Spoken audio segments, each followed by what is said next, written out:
ജീവിതത്തിൽ ഒരു രൂപ പോലും സമ്പാദിക്കാതെ കോടീശ്വരനായ ഒരു വ്യക്തിയുടെ കഥയാണ് ഞാനിന്ന് നിങ്ങൾക്ക് മുമ്പിൽ പറയുന്നത്. പ്രിയദർശൻ സംവിധാനം ചെയ്ത കിലുക്കം സിനിമയിൽ ജഗതി ശ്രീകുമാറിന്റെ കഥാപാത്രം പറയുന്നുണ്ട്, ജോലി ചെയ്ത് പണമുണ്ടാക്കാൻ നിന്നാൽ മൂക്കിൽ പല്ല് വന്നാലും ഒരു രൂപ പോലും സമ്പാദിക്കാൻ കഴിയില്ല. എന്ന് വെച്ചാൽ വയസ്സായി മരിച്ചാൽ പോലും ഒരു രൂപ പോലും സമ്പാദിക്കാൻ കഴിയില്ല എന്നർത്ഥം. ശരിക്കും അതുപോലെയല്ലേ നമ്മുടെ ജീവിതവും?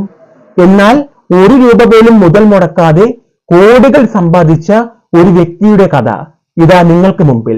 എല്ലാവർക്കും ടൈം സ്റ്റോറിയിലേക്ക് സ്വാഗതം. ഈ ഒരു കഥ നടക്കുന്നത് ഏകദേശം 5 വർഷങ്ങൾക്ക് മുൻപാണ്. കേരളത്തിലെ ഒരു നഗരം, ആ നഗരത്തിൽ പുതിയതായി തുടങ്ങിയ ഒരു റെസ്റ്റോറന്റ്, ഒരു 5 സ്റ്റാർ ലെവലിലുള്ള റെസ്റ്റോറന്റ് ആയതുകൊണ്ട് തന്നെ ഒരു വയസ്സായ മനുഷ്യൻ ആ റെസ്റ്റോറന്റിലേക്ക് വരുന്നു. റെസ്റ്റോറന്റിൽ കയറിയതിനു ശേഷം ഇറ്റാലിയൻ പിസയും ഫ്രഞ്ച് ഫ്രൈയും അമേരിക്കൻ സാൻഡ്വിച്ചും ഒക്കെ ഓർഡർ ചെയ്യുന്നു. ഓർഡർ ചെയ്ത ഉടൻ തന്നെ ബേറർ വരുന്നു. ആ ബേറർ ചോദിക്കുന്നു, നിങ്ങൾക്ക് ഭക്ഷണം കഴിക്കാൻ മറ്റിടങ്ങൾ ഉണ്ടല്ലോ, എന്തുകൊണ്ടാണ് ഇങ്ങോട്ടേക്ക് വന്നത്? ഇത് നിങ്ങൾക്ക് പറ്റിയ ഒരു ഇടമേ അല്ല.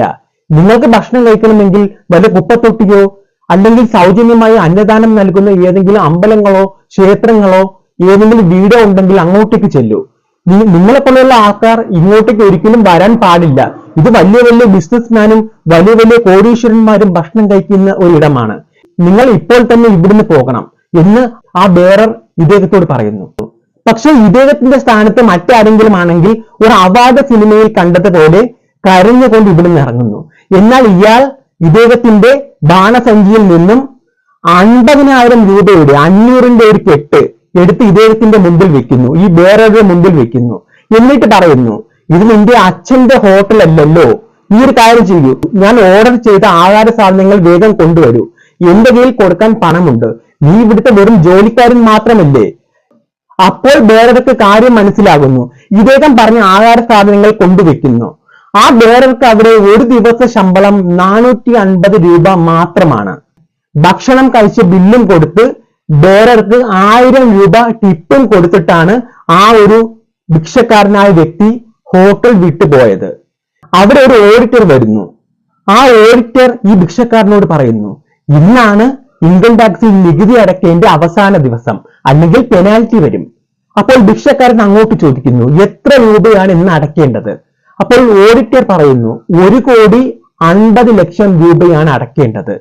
1,50,00,000 രൂപയുടെ ഒരു ചെക്ക് എഴുതി ഓഡിറ്ററുടെ കയ്യിൽ കൊടുക്കുന്നു. ഓഡിറ്റർ തിരികെ പോകുന്നു. ഈ ഭിക്ഷക്കാരനെ കുറിച്ച് അന്വേഷിച്ചപ്പോൾ ഇദ്ദേഹത്തിന് ധാരാളം ബിസിനസ്സുകളുണ്ട്, 1-2 ഹോസ്പിറ്റലുകളുണ്ട്, ഒരു സ്കൂളുണ്ട്. ഇദ്ദേഹം ഒരു മൾട്ടി മില്യണിയർ ആണ്. എന്നാൽ എങ്ങനെയാണ് സമ്പാദിച്ചത്? എന്നാൽ ഇദ്ദേഹം ഒരു ഭിക്ഷക്കാരൻ മാത്രമാണ്.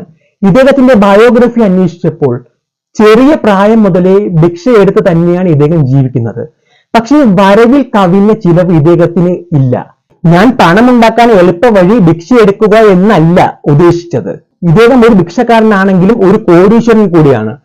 എന്നിട്ട് പോലും വന്ന വഴി മറക്കാതെ അതേ രീതിയിൽ തന്നെയാണ് ജീവിക്കുന്നത്. അതുകൊണ്ട് മാത്രമാണ്, ആ ഒരു പ്ലാനിങ് ഉള്ളത് കൊണ്ട് മാത്രമാണ് കോടികൾ സമ്പാദിച്ചതും ആ പണം ഇപ്പോഴും കൈവശമുള്ളതും. പക്ഷെ നമ്മൾ അങ്ങനെയാണോ?